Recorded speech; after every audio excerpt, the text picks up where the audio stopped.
Hi, this is Robert Kane, N4IXT. In this presentation, we'll take a look at the history of amateur radio Q codes. I've been an amateur radio operator since 1999 and currently hold an amateur extra class license.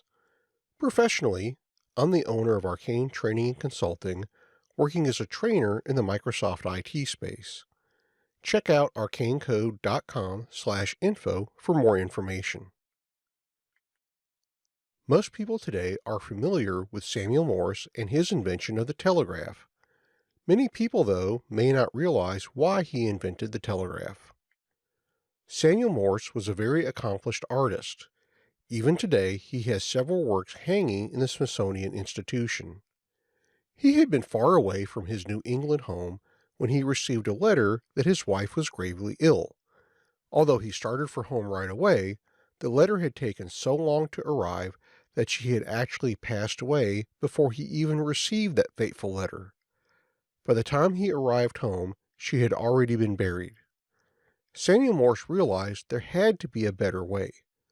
While there had been others that worked on a version of the telegraph, it was Samuel Morse who actually made the telegraph a useful tool. Samuel Morse first introduced his version of the telegraph in 1836. What made his version of the telegraph unique was that it only needed a single wire to operate. Competitors often required as many as 6 wires in order to function. The other problem that Samuel Morse was able to solve was distance. To solve that problem, he used technology that might be familiar to many hams today, repeaters. Though not exactly the same type of repeaters we use today, the concept, however, was similar. Samuel Morse had been working on his version of the code for quite some time. He unveiled the formal version of it in 1844, although it had been in use for quite some time before the formal release. His version of Morse code became quite widespread between the 1840s and 1850s. This code was closely tied to the railroads. Why, you might ask? Samuel Morse needed long stretches through property, both public and private, to install his telegraph lines. The railroad companies had already worked out rights of way throughout the country. Samuel Morse was able to work a deal to run his telegraph lines alongside the railroad tracks in exchange for telegraph services. While many people remember the first person to use Morse code, few people remember the second. So just who was the second operator to use Morse code? His name was Alfred Vail. Mr. Vail worked with Samuel Morse on the code. In addition, he made many technical improvements to the telegraph system. He also built and managed many of the early telegraph lines from 1845 to 1848. This turned out to be quite lucrative for him. So, what was the first message sent through Morse code? History tells us it was, "What hath God wrought?" Well, not so much. As is often the case, history is a little distorted. The "What hath God wrought" message was used to open the line from the Supreme Court to the U.S. Capitol on May 24, 1844. This was, in essence, a publicity stunt.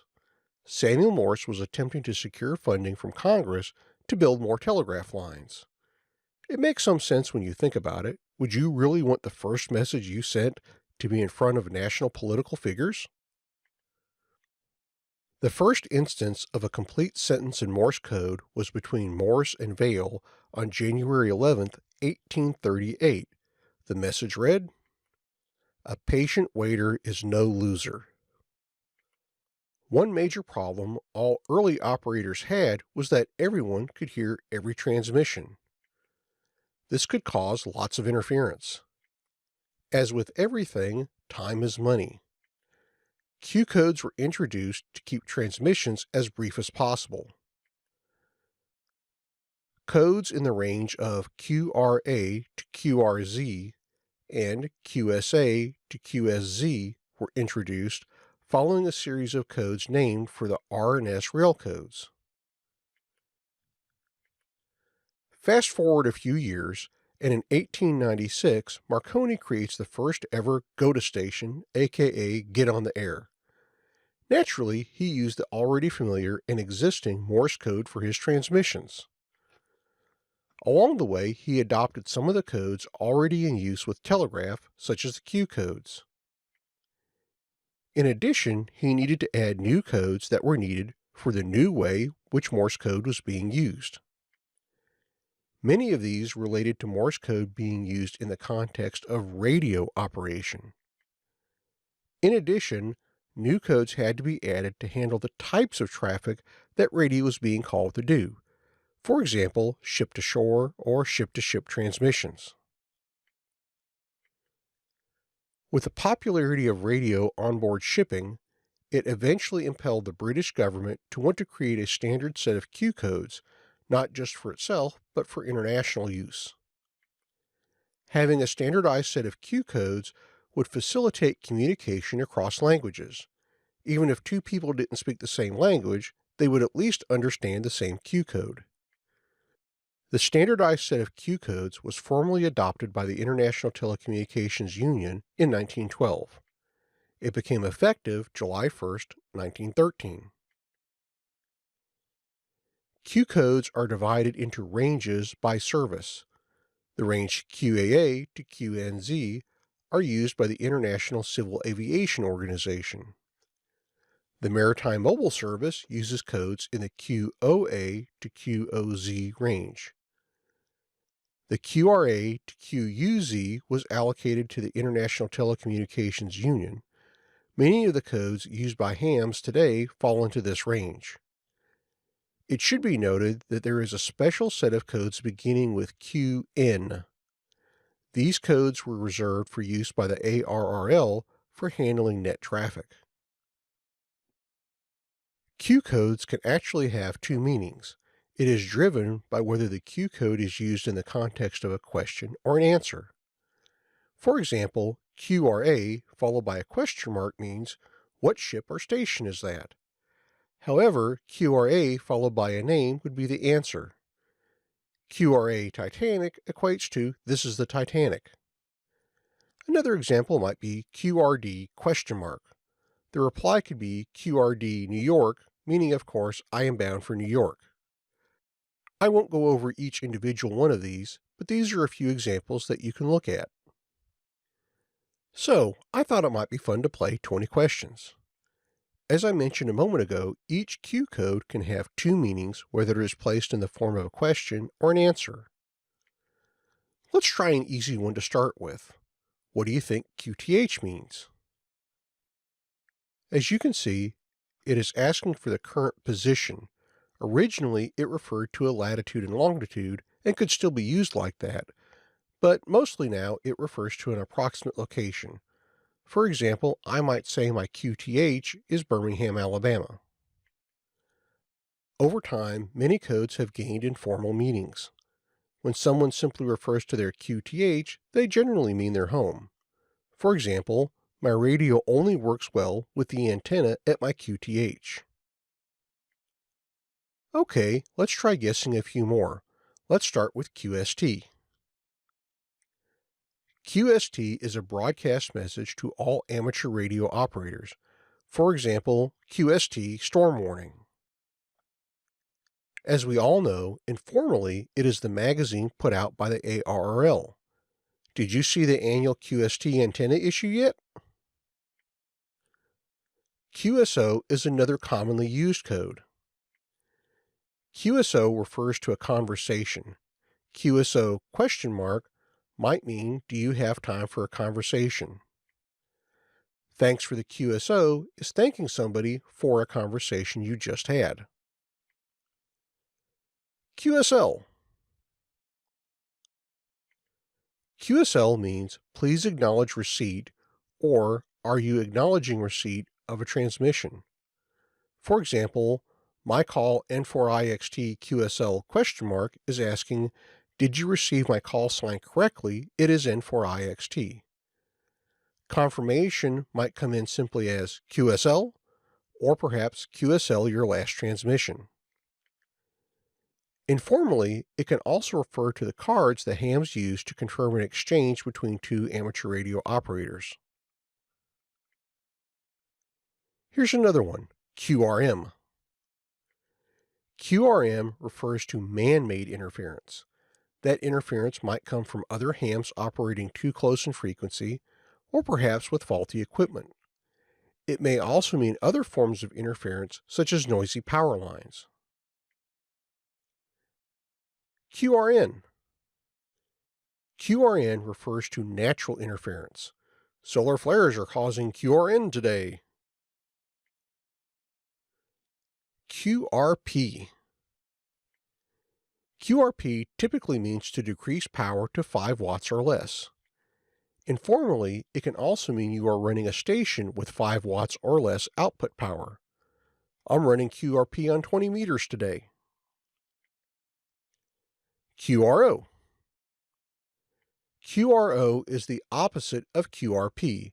It means more power, or a request to turn up your power. QRO, please, I can't hear you. QSB. QSB represents a fading of signal. You start to hear them okay, then their signal fades out. It can be a quick way to let the receiver know their signal is fading away. QSD. QSD means the CW key being used is not functioning correctly and to please check it. Informally, it can also be a jab at another CW operator.